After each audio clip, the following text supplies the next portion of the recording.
everyone, it's Michelle and welcome back to the Royal Daily Tea. So I like to share TV shows and movies with you guys that I think you might enjoy.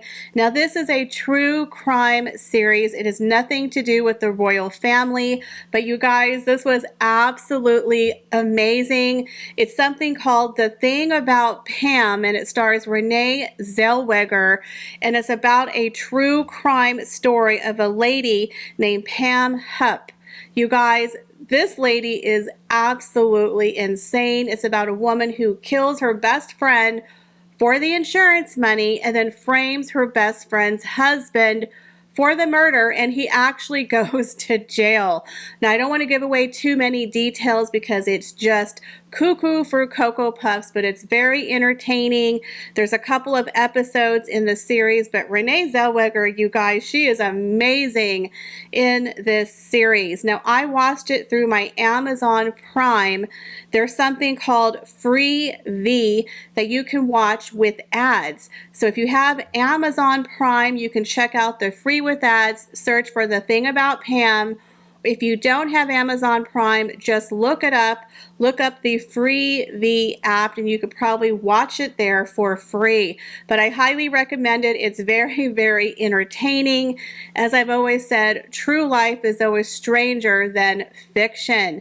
But you guys, we have a lot of juicy royalty to get through today, so you know what to do. Sit back and relax, grab yourself a beverage, and let's get into the Royal Daily Tea. Well, we have some unfortunate health news in regards to Sarah Ferguson.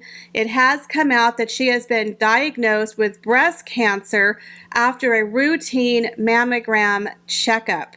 Now, according to a friend who is close to the Duchess, she is now at home in Windsor recovering from a very successful operation.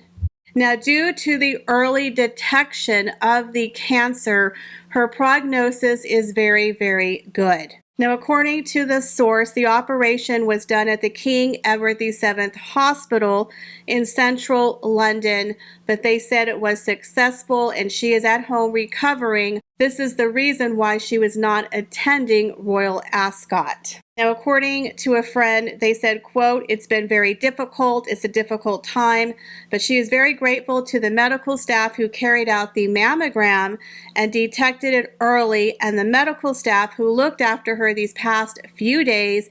She is incredibly grateful." Now, Sarah discusses her diagnosis on an upcoming episode of her podcast, Tea Talks with the Duchess and Sarah, and that episode is actually going to air tomorrow.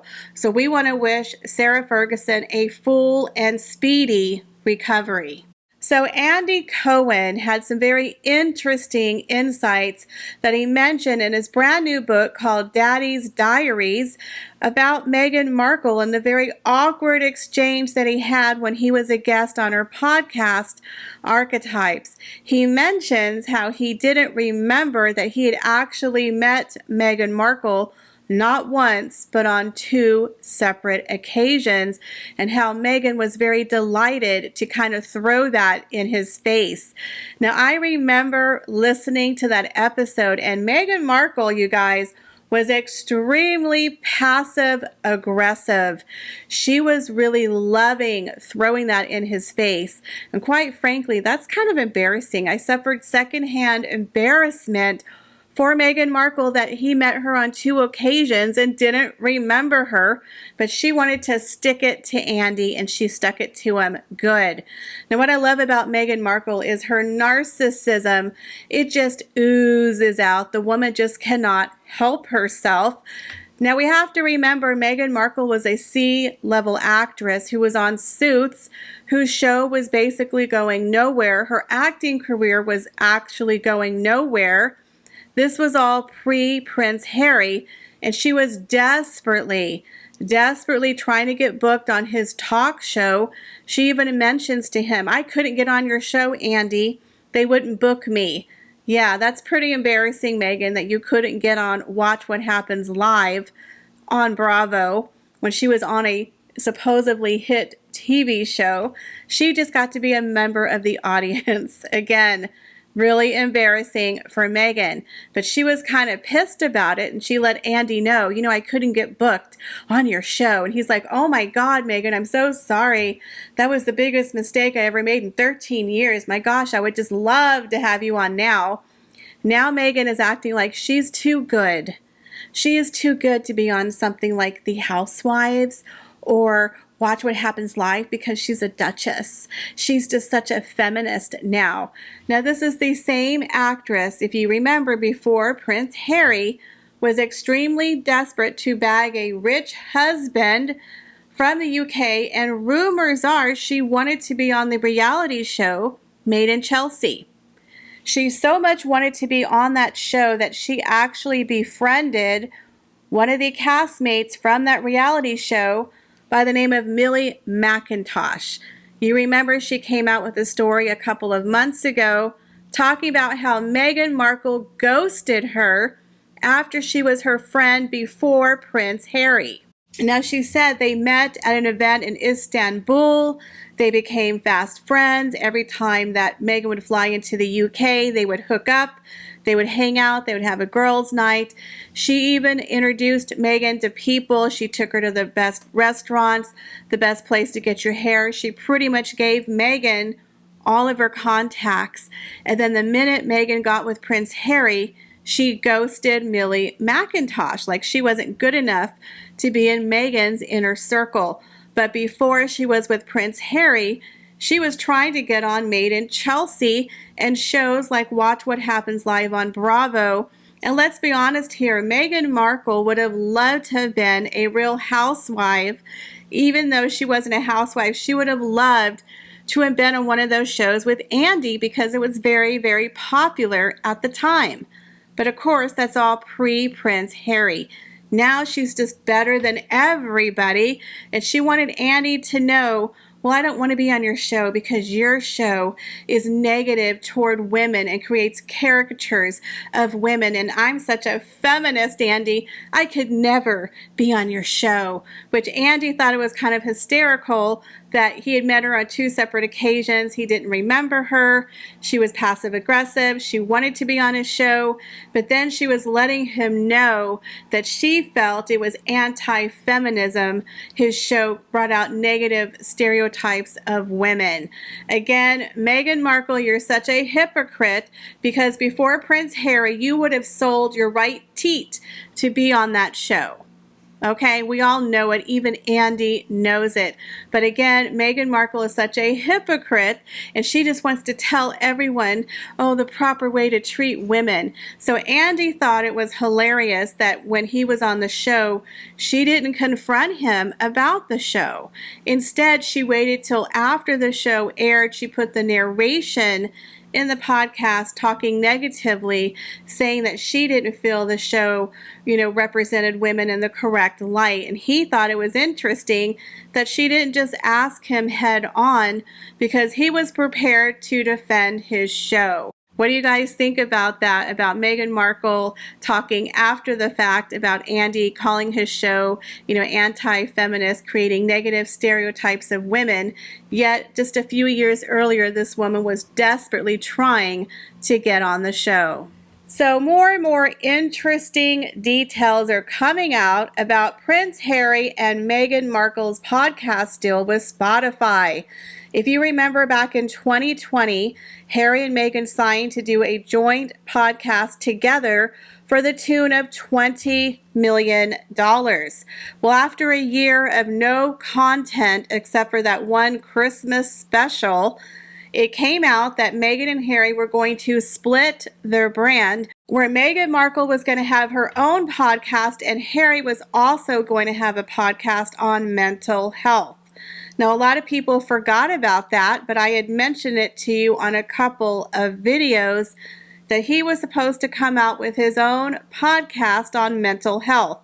Now, again, we had no idea just how bad it really was, you guys. He was pitching ideas that left the executives at Spotify scratching their heads in bewilderment at the disillusion of Prince Harry's ideas.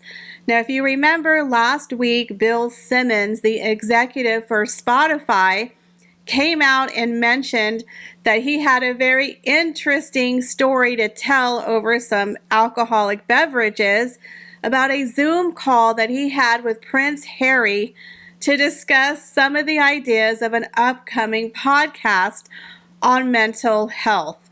And I guarantee you this is probably what they discussed. So Prince Harry, this is how delusional this man is. He wanted to interview some really interesting people like Vladimir Putin, Donald Trump, and Mark Zuckerberg, and talk about their upbringing and childhood traumas. What? Do you think Vladimir Putin is going to sit down with little Prince Harry and say, you know, when I was 5 years old, I didn't get a pony for my birthday? And Donald Trump is not exactly a huge fan of his wife, Meghan Markle. He even said that Prince Harry's going to regret the day he married her, but he wants to interview Donald Trump about his childhood trauma. Again, Prince Harry is stuck at the age of 12. It's like he has arrested development.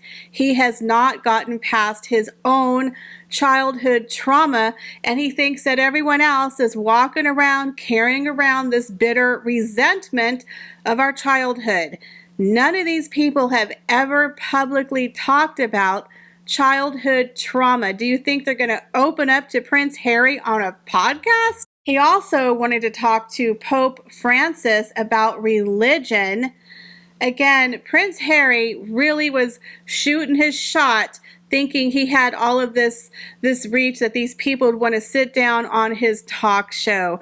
This is a man who talked about his todger and applying Elizabeth Arden cream and thinking of his mom. Do you think any of these people would have actually sat down with him to discuss their childhood? So basically, his idea for this podcast was he wanted to talk about societal issues as well as touching on climate change and religion. But thankfully, the executives at Spotify realized this was a very bad idea, and his podcast was never taken off the ground. And of course, we all know that eventually they have crashed and burned, and now Spotify has axed their contract with Meghan Markle's Spotify.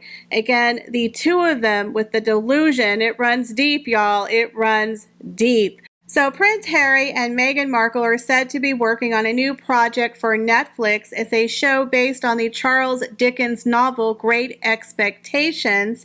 The show is titled Bad Manners and is a prequel based on the character Miss Havisham, who will be portrayed as an independent woman living in a patriarchy rather than the reclusive spinster she is generally known for being. Now, we do know Harry and Meghan have another project that is coming out this summer. The Heart of Invictus is finally being released this summer, although there is not a date that has been announced. Again, it has been over a year since they recorded The Heart of Invictus. Now, rumor has it that the executives at Netflix are not too thrilled with Harry and Meghan and their lack of content, much like the executives at Archetypes finding themselves paying a lot of money for a whole little bit of content.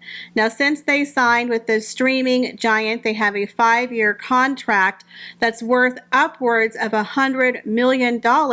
But rumor has it that Netflix is planning to let their contract expire in 2025 and have no plans to renew it.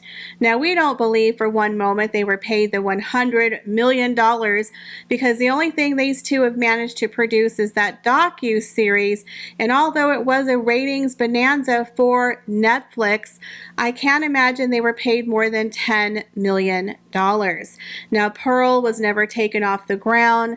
The Heart of Invictus is finally being released this summer.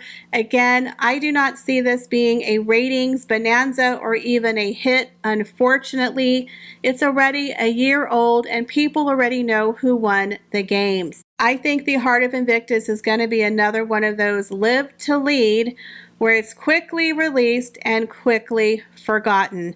But this new project does sound a little bit promising and interesting. However, there is no guarantee it will actually be picked up by Netflix or aired. Now, according to an insider, it has been revealed that Harry and Meghan's Netflix ideas were branded, quote, subpar and underwhelmed the bosses. Ouch. According to the Wall Street Journal, many of the shows pitched by Harry and Meghan were too similar to some of the shows they already have, particularly Emily in Paris and Heartstopper. The title branded them big ideas with subpar execution. This is literally coming on the heels of Bill Simmons calling them lazy grifters from Spotify, and they were dropped. Her show was axed, not a second season. So Netflix, in my opinion, is kind of sticking their neck out because they did have a subpar hit with the Netflix docu-series, and they're waiting to see, what else they can come out with Harry and Meghan. But again, the rumor is they're not planning to renew their contract when it runs out in 2025, and Netflix is not obligated to pay them 1 cent if they don't produce any content. So in my opinion, it's not looking real good for Harry and Meghan. They got about 18 months left on the clock with Netflix. They're finally releasing The Heart of Invictus after over a year. Pearl was canceled, Live to Leave was a bomb, so everything is riding on this brand new project, which does sound kind of interesting. Let's just pray that Meghan Markle doesn't act in it. Well, that is all the royal news that I have for you guys today. Leave me your thoughts, guys, down below. As always, I appreciate each and every one of you, and thank you so much for stopping by my channel, and I hope to see you in the next one. Bye, guys.